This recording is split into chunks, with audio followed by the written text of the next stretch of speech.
back with another Wi-Fi battle, Pokemon X and Y. So today I'm battling Chris. Well, not today. Today I'm showing you this battle. This battle is from a couple months ago, actually.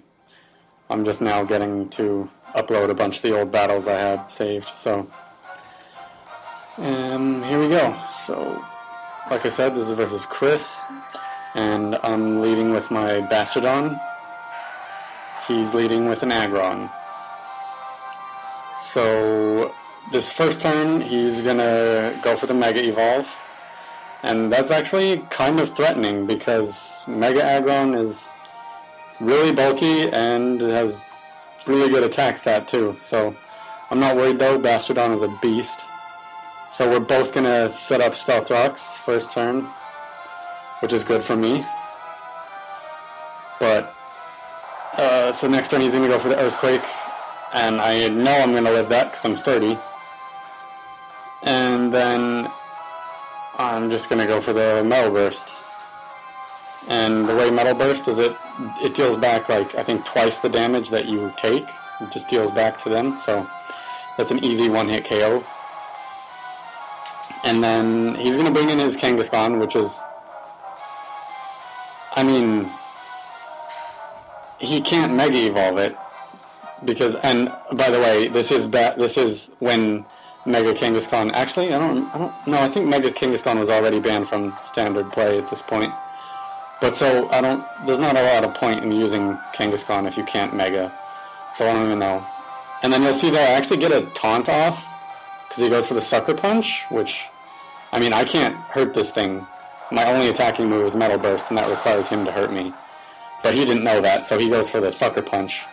And if my Bastiodon had been running Roar, I actually wish I had, because currently my Bastiodon has Roar on it, and I actually wish I had it back then, because that would have allowed me to switch into something else to take Stealth Rock damage. But anyways, he's just going to take me out with the next Earthquake, and then I'm going to bring in my Blastoise, take that Power Up Punch, and get rid of these Stealth Rocks, because I have Talonflame, and I cannot have Stealth Rocks on the field. That's not going to be good for me.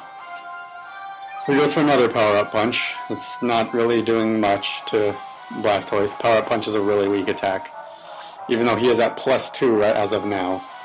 So I'm going to Toxic him. A Burn would have been nicer, but either way. Like I said, he's not Mega, so at least he doesn't get to hit twice like Mega Kangaskhan. So then I'm going to Protect, try and get a little more toxic damage on him as he goes for the return. But the next turn, I believe, yes, he's going to go for a return again. And this one's that's going to be enough to take me out with the critical hit. So Blastoise goes down, but he did his job. Poisoned this thing, got rid of the Stealth Rocks, which was my biggest worry.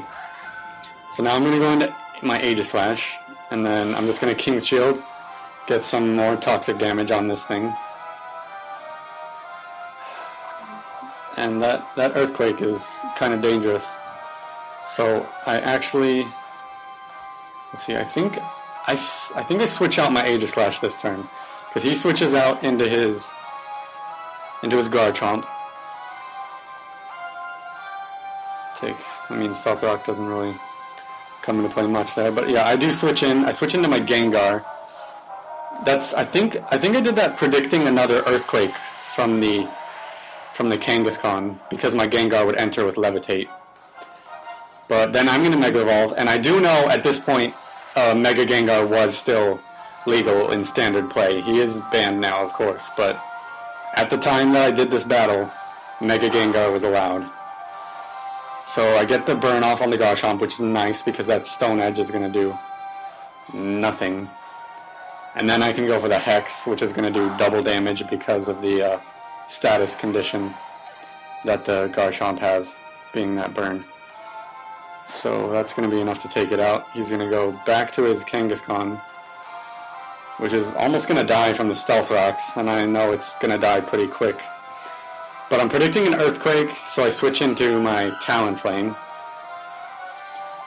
And I predicted that correctly, because the Earthquake would have hit Mega Gengar, because Mega Gengar has Shadow Tag for his ability as opposed to Levitate.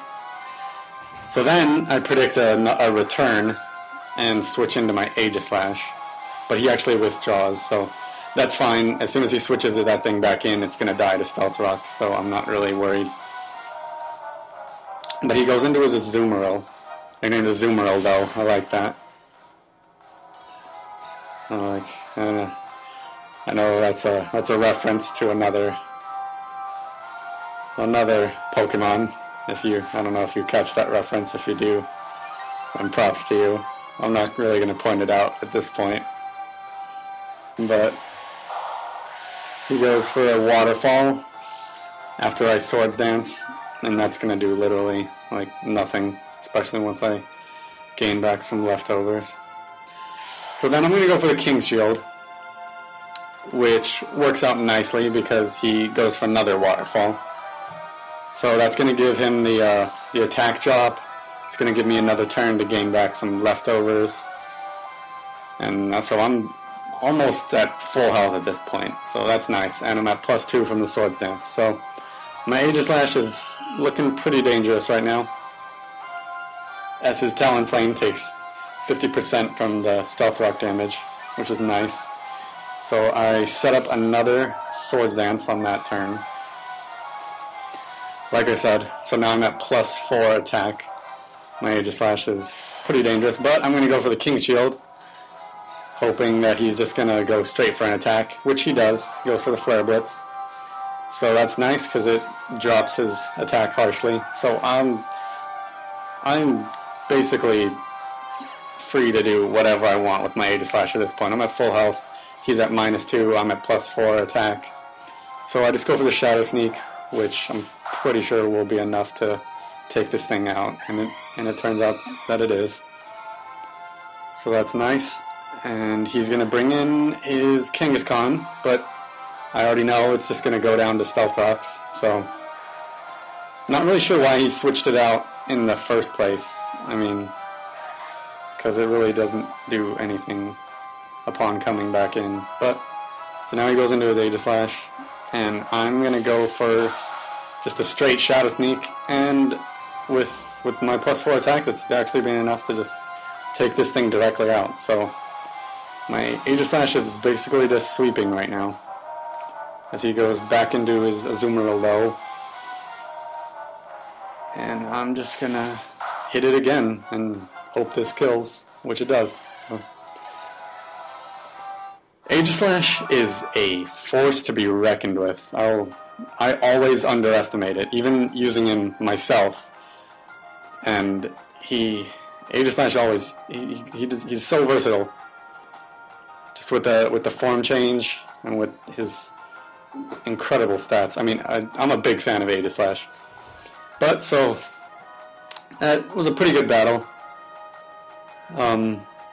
You got to see some nice. I like my Bastiodon worked out really well in that battle, which I always like to see. So it's some good stuff. But yeah, hope you enjoyed it, and hopefully soon I'll be uploading some more Wi-Fi battles with a different team.